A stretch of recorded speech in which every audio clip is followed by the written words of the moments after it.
Worst is baka magasgasan pag halimbawa na dumaos sa semento or sa lapag. So, ito po yung pag-connect guys. So i-connect na natin yung Insta360 dito sa ating monopod. So ganito lang din guys, hawakan nyo po itong plastic niya dito. Kasi itong connector niya na to, plastic. So mas maganda kung hawakan natin siya, yung connector niya mismo. Huwag dito sa camera kasi baka lumuwag ito. Kaya mas maganda kung dito mismo natin hawakan sa bandang dulo. Itan lang natin, hawakan. So pag napansin na natin na hindi na siya naglo-loose, pwede na po natin siyang gamitin.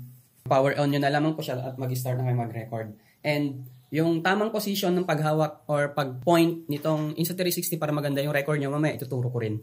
Ang next naman natin guys ay ang Insta360 diving case. So ngayon, tanggalin ko muna yung hard case. So ito po yung itsura ng diving case guys. So i-unlock lang muna natin siya kasi nakalock. So iangat natin yung switch niya. So ito yung diving case natin na tag 6,000 pesos. Pakita ko lang ulit paano tanggalin. Ganito po yung pagtanggal. Mula sa harapan niya, ito pang twist na ito, dapat nakaharap sa right. And ito pong mga lock niya, dapat iangat natin siya. Ingat lang natin siyang ganun. Tapos, same lang procedure sa mga ibang lock niya. Tapos dito guys, sa banda rito, dito natin siya iaangat. Hawakan po natin siya. Tapos iangat ng ganun. Hindi po natatanggal dito sa kabilang dulo niya. Hindi natatanggal yan. Nakalock lamang po siya dyan. Ay meron siyang bakal dyan na connector niya. And meron na rin pong pre-installed na anti-moist na mechanism. So, nandyan na siya. Huwag nyo na lang po siya aalisin. Dyan lang po talaga yan. And ang tamang paglagay po ng Insta360 camera sa diving case ay dapat yung power button niya nandito sa kanyang right side. Ganito po. Ilalapat natin siya. Dapat nakapatapat po yung button niya dito sa mga pindutan na ito. Ganyan.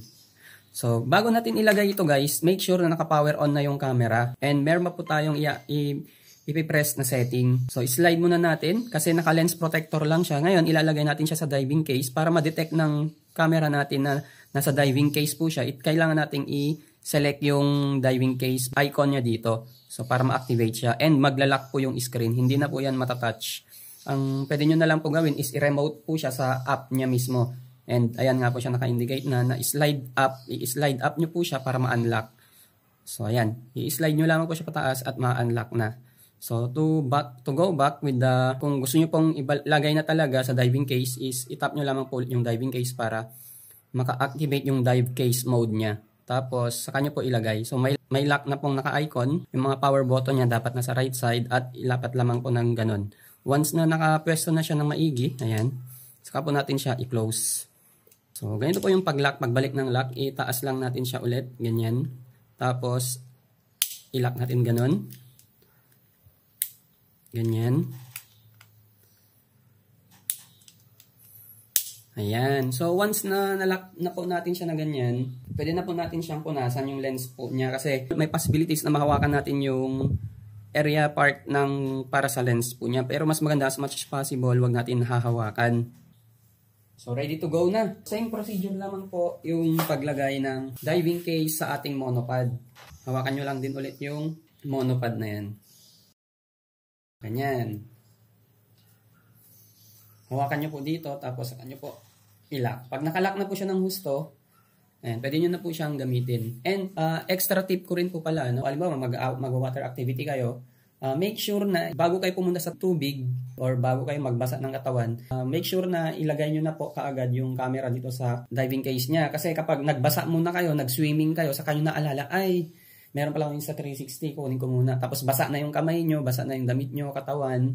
May tendency, malaki yung chance na mabasa nyo yung camera na Insta360. So, mas maganda na wag mabasa yung camera or yung loob ng case para maiwasan yung pag-moist ng camera, para mas maganda yung kuha ng magiging video record nyo.